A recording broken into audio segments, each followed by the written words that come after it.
In July 2020, a sealed, graded copy of Super Mario Bros. On the original Nintendo Entertainment System sold at auction for $114,000. And that was a lot of money. But in April 2021, another graded copy sold at auction for $660,000. And that was crazy. But in August 2021, Super Mario Bros. Sold at auction for $2 million.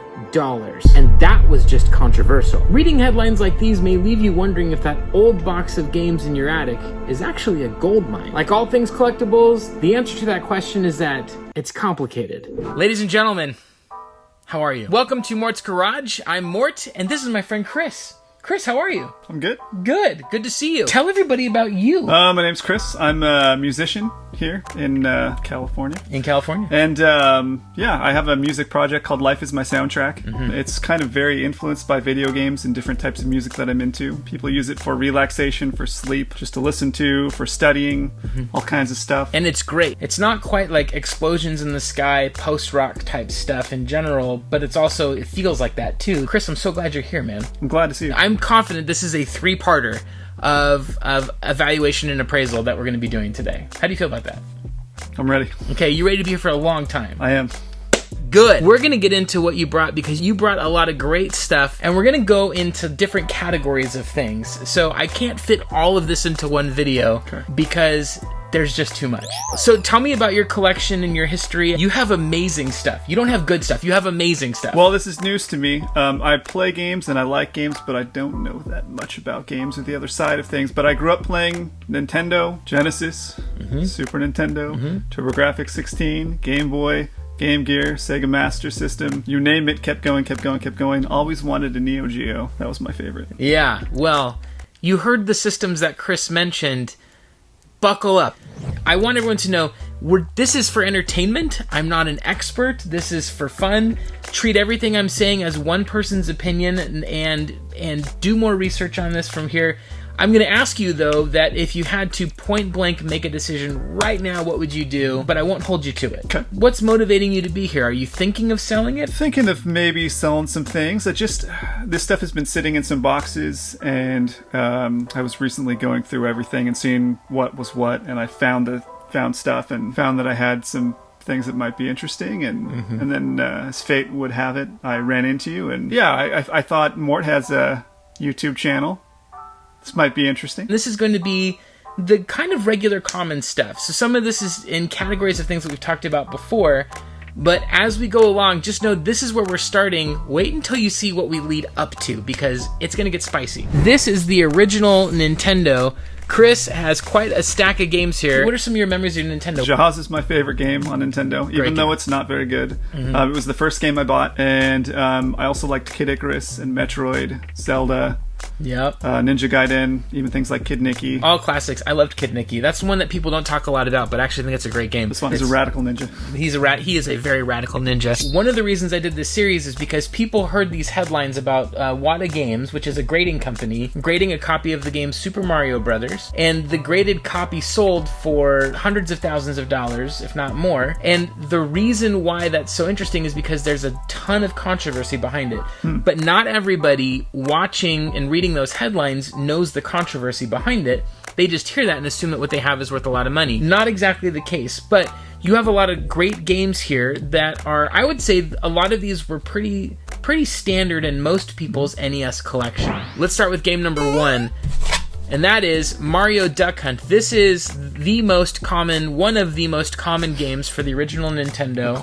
A classic. Between these two, what did you spend more time with? Mario Brothers, for sure. Mario Brothers, yeah.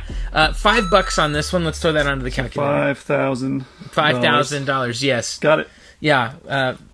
This game is a classic beat-em-up fighting game. My parents, I got this as a kid, and then they were like, it's too violent, and so they actually took it from me and didn't let me keep it. But your parents let you keep this copy. Yes. Yeah, are they heathen, or? Yeah, a little bit. Tell me about Double Dragon. It was the number 1 arcade smash. I loved playing it in the arcade. Yes. And it came out on Nintendo, and it was a little different on Nintendo, but it's a lot of fun. Prices on this are all over the place. I think $7 is a fair price. Okay. Pro Wrestling. Who's your favorite character on Pro Wrestling? Starman. Starman. Same here. A winner is you. A winner is you. And that backflip kick thing that you did? Yes. Oh, yeah. This is one of my favorite black box games. You know what the black box games are? Are they the original? It's called the black box Yes. game because the box is black, and then they had the graphics on here because at the time they were competing against Atari, and this was supposed to make people go, wow, look at those graphics. Well, Atari had those amazing like paintings of every game. And then you play the game, yeah. Chris, explain this to me. You have 3 copies of Super Mario Brothers 3. I love it. I love it, and I love it. Over the years, I've had hundreds of Nintendo games. This is what I have left. You've had hundreds of Nintendo games. Oh, yeah. Really? Yes. Like original Nintendo. Yes. Absolutely. That's fantastic. Mario has this label, which is the most common one because the word brothers is on the right, or bros is on the right side. However, tell me if you notice anything different about this label. Ah. The bros is on the other side above his hand. This is called left bros. Condition of the label on NES games and on discs and on manuals, all of this as we go through all this stuff, the condition on that stuff makes a lot of difference. Like if this label were torn up, you might be able to get, $8 to $10 for it, but if it's really clean like these ones are, like there's not a scratch on here, then you're looking at like at least $20 each, I think, on these. What did you think this stack of NES games would be? I don't know. Darn them. $30. $30. Something, I don't... I feel like I'm providing a community service right now. I think you are. This is a series that Nintendo has just left in the dust. Which always made me sad. I was always hoping they would make one for Super Nintendo. And have you played this game recently? I've played it on an emulator. Yeah. And it holds up. I love it. It's brutally difficult, though. It is. I'm going to say $25 Wow. on this one. Here's one of the most classic. This is our favorite Space Bounty Hunter. This is started a whole style of gameplay that was more open-ended and adventure-y and all that kind of stuff. Did you play a lot of Metroid? I played a lot of Metroid. A lot of NES games have their strength from the nostalgia, from the memories that we have of them. Because we remember playing these games as kids, they're still really fun. But if you go to them fresh and you've never played them, they can be tough to go back to. But I don't think that Contra is one of those. I think Contra, no matter what your approach is to the NES, this would be a game I would give to someone who's never played an NES before, and I would say this is still a great game. So good. That was the game that was for like sleepovers. Yes. Playing 2-player with the Konami code. And what is that Konami code? Up, up, down, down, left, right, BA, and then select if it's 2-player and start. Another one with multiple copies of the game. This is a good one to have multiple copies of. The Legend of Zelda. This is one of the best, most original, wonderful franchises ever. One of your labels is a little bit worn. The flap is coming off of the edge of it here. You can see there at the bottom corner. Solds on this are between $25 and $35. I would probably list this one for $30 and this one for probably both these for $30. Actually, both these are a little scratched up. So I'd say $60 for I have these a two. question about that. Yeah. If you look on the back, Yep. one has 3 screws and one has 5. Does that make a difference? I just noticed that they were different. Did you know what you have? Are you playing me here? I'm not playing it. I'm glad Chris brought this up. We just looked them up on eBay. The 5-screw variant is actually really important because the 5 screws means that it's a first print of the game. But that 5-screw variant is much more desirable to collectors. In some cases, it can make a huge difference in terms of the value. For The Legend of Zelda, for whatever reason, it doesn't make that big of a difference. At least that I can tell on eBay solds. I'm still seeing comparable to what the regular 3-screw variants go for, which the 3-screw variants go for $25 to $35. So I'm going to say $30 on this one. Okay. And then this one I'm seeing anywhere from $25 to $70. Now your label here on this one is a little bit torn on the edge. I could be off on this, but I would say $35 is probably where I would start with this one. I could be off. Your next one is like Contra. It's a game that even if you didn't grow up with the NES, I think you can still go to this. It's Boss Rush mode. It's Mike Tyson's Punch-Out. This game is just fantastic. 007 373 5963. You know that! This is an interesting one because there's label variants on this one where there's white dots, there's yellow dots. This is the more common variant of it, and so as such, it goes for about $35. So $262. That's more than $30. That's Yeah. a bit more than 30. Yeah, you could buy some new music equipment with a couple $100, yeah? Yeah, I could. You also have a Super Nintendo game here, which is Super Star Wars Return of the Jedi. Of the Star Wars games on the Super Nintendo, this one is arguably the best one. It was so fun. Such a good series. Goes for about $15. Okay. Now, Chris, you also brought some other consoles with you. This is the Sega Dreamcast. It was a really fun system. I liked how smooth all the animation was. I thought it was like a big step up from like PlayStation. PlayStation was a little slower. Yep. And Dreamcast just seemed so dang smooth. So smooth. I had high hopes, and it did really well, but rest in peace, Sega. Rest in peace, Sega. Dreamcast is, for me, outside the N64, by far my favorite system. These games are never found anymore, and when they are, they're very expensive. NBA 2K, this is a $5 game. One of my favorite Dreamcast games of all time, Virtua Tennis. Super fun. So much fun. This one I'm going to say $12. Oh, wow. Tony Hawk's Pro Skater 1, and you also have Tony Hawk's Pro Skater 2. These games together are worth about $35. Wow. Star Wars Demolition, I believe this is sort of, it's like a vehicular combat type of game, like Vigilante 8 and Demolition Derby kind of. Twisted Metal. Twisted Metal kind of. That kind of stuff. This is one that I really want to add to my collection, so I might try to make you an offer on it later. Star Wars Racer, did you know that they re-released this on the Nintendo Switch? I heard about that. I haven't had a chance to check it out. So people have some problems with the remake. I think graphically you can tell it's a remake, whereas on the Dreamcast, I think it's probably my favorite way to play it is on the Dreamcast. Your stuff is in immaculate condition. The bottom of these discs have literally no scratches on them. I don't mess around. Yeah. Let's see, how about disc rot, which is a big thing in my other one? No. This one's rough. Have you played this one? Yeah, it was okay. Yeah. I spent a little time with it, but it wasn't my favorite game ever. My comment on everything is wow. Yeah. I noticed. That's all right. Wow. Wow. I've tried to play this game a number of times. The mechanics never settle in for me, but it's still a good kart racing game. Do you remember any memories? It's fun. It's not ever going to quite be Mario Kart, but it was fun. I liked having different levels, like Haunted Mansion level, things like that. That was fun. Because it's in such perfect condition, I wouldn't take less than 40 for it. Okay. And one of the biggest, most ambitious games of all time, a game that got remade on modern consoles as well, the multi-disc Shenmue. Did you play this game? I did. It was a lot of fun and very different at the time. Mint condition copy, literally no problems. I played through this one all the way to the end. I actually really enjoyed the story on this one. $4.94. $4.94. Which is about $490 more than you thought. Your other set of common games here are stuff that I see a lot at the swap meets. They're good games. There's just lots of them out there. But when people go back and recapture their nostalgia, what's great is that these games you can pick up for almost no money, and they're really fun games. Let's start at the bottom here, which is Battlefield 2 Modern Combat. Probably my favorite World War II shooter of that era. This is Medal of Honor Frontline. Oh, yours is missing the manual. I'd say $3 on this one. Okay. One of the cool things is if you buy Medal of Honor on the PlayStation 3, this game, Frontline, there's an HD remastered version of it inside the PS3 version. You literally just put the disc in and it's right there for you to play. Good old Crash Bandicoot. This is when he got out of Sony's hands and into everyone's hands. Inarguably the greatest racing game ever made.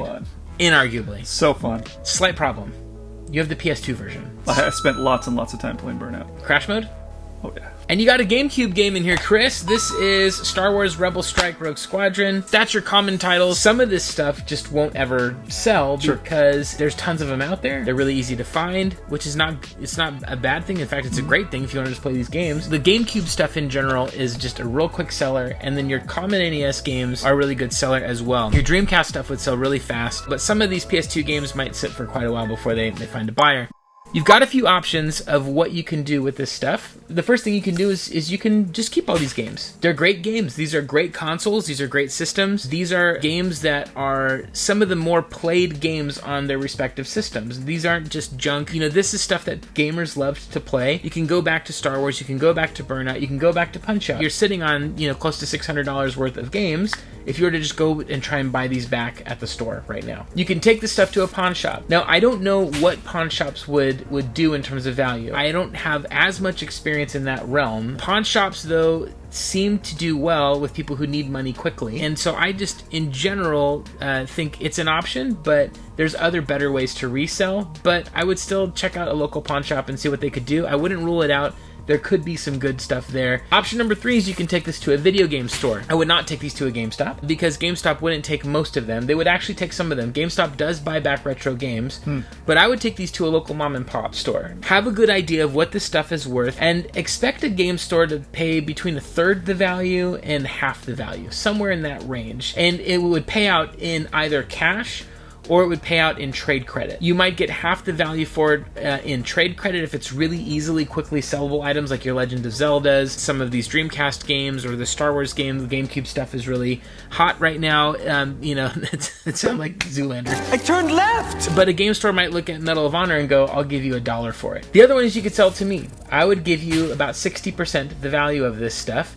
Because for me, as I resell at events and as I trade with other people for stuff that I want, a lot of the stuff I would take and I would upgrade my copies to these copies, and then I would sell my other copies, which are in fine condition, but these ones are in basically brand new condition. I would make a little bit of my cash back, maybe a little extra in the pocket. As far as selling, I'd give you the cash right now, we'd be done, and that'd be cool. So that's an option. You could sell it to me, but you should feel no pressure about that, except I am the best choice. The other one that's very popular is you can use an online selling platform. You can use eBay. You can use Mercari, Amazon, that kind of a thing. Expect to get between 80 and 85% the value for selling. The cool thing about selling online is you could get someone who pays you a little bit more for something because the condition's a lot better. Whereas a game store is just going to go, it looks like it's in good condition. However, here on eBay, you can say, hey, it's in mint condition, and you might get a little more money for it. Might be a little more than even what I valued it at. But also, prices could go down and you get less than what I valued it at.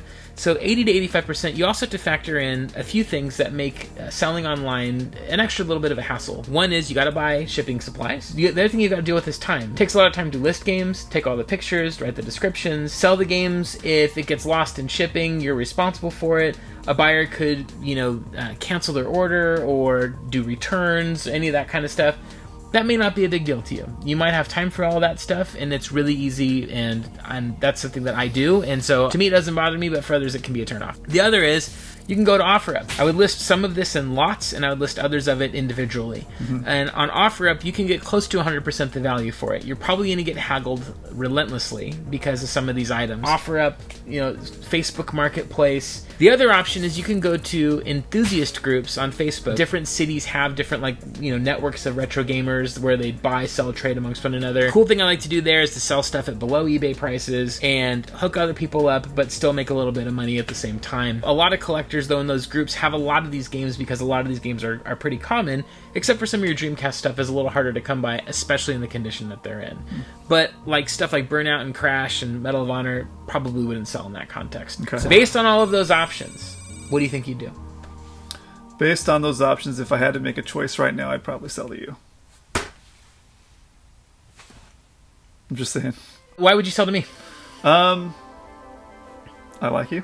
Oh, thanks. You've been a good friend, and I don't want to try and sell these things. It's a lot. I don't have time. Yeah, it is. It doesn't exist. Big time issue. Yeah, that's a tough one. And I'd rather you can do something with it. And cool. It's good. Okay, Chris, there is an NES game that you brought that I didn't feature in this time, and it's this one right here.